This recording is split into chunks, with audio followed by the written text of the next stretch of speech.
The training style that we use for kettlebell training is the Russian style, okay? It's the good boy sport. It's kettlebell lifting. The kettlebell sport style differs vastly from the hard style, or from the style that you mostly see on social or whatever.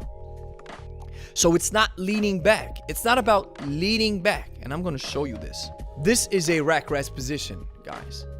So what I'm doing right now is I'm racking my elbow. Right? You see the elbow, so the weight is in the rack rest position, so it's in the hand insertion. That's what you don't see from this view. My elbow, right here, makes contact with the bony structure on my hip. That's called the iliac crest. Auf Deutsch das Darmbeinkamm der Hüfte. Okay? The iliac crest of the hip, this bony structure that you maybe feel when you really put your fingers down to your hip and press it in, that's the bony structure, that's the iliac crest. This is where the elbow rests. And in one of those old school videos from Pavel, they call it scooping. And I think one of his proteges there, he says, it's too easy. And that's a joke, brother. That's not easy, man. That's not easy. You grab two 20s. I'm telling you, you grab two 20s. You rack rest the kettlebell up there and you do it wrong. And in that old school video from Pavel, his protege even does it wrong. Because if you look at the way I do it, my upper back right here, you see that? My upper back is relaxed, all right? So I'm not standing like this, I'm relaxed. My upper body is relaxed. This is my natural, listen, important. This is the natural kyphosis of my spine. That's natural. That's not a problem. Now I'm shifting the whole weight here. You see that? The kettlebell rests right on my hip because the weight goes down, gravitation pulls down everything in a straight line. So the weight is almost, you can say, yeah, it's on the middle portion of my foot. This is the, I always forget that word. The center of mass, all right? It's right in the center of mass. And the weight rests on my hip, therefore bypassing my lower back. No problem here, all right? But it has to make sure that the kettlebell makes contact. The elbow makes contact with the hip.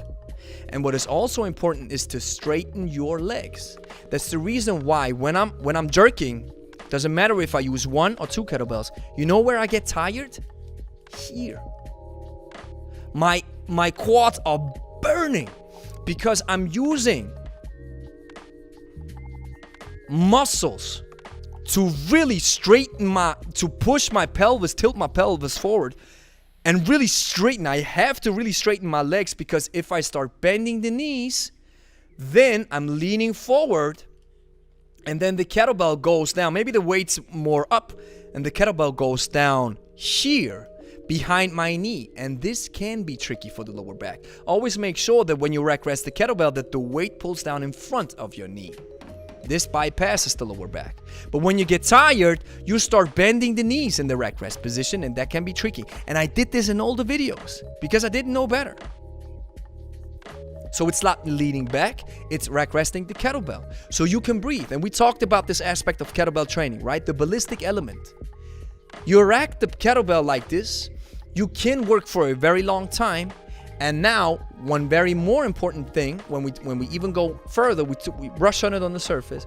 When I'm now going into an overhead top fixation, pressing the kettlebell overhead, I'm using you have to imagine my legs are like a spring. They're loaded. They're on fire. So now I'm using a dip, going into a small dip, and then bump, really using the whole force of my legs. And that whole force catapults the kettlebell, connects with my arm and pushes the kettlebell up, all right? It's a push press or either a jerk. Using the power, force, that spring mechanism from I love this, the spring mechanism. I gotta remember this. If you tense your quads and your legs like this, there is a spring mechanism.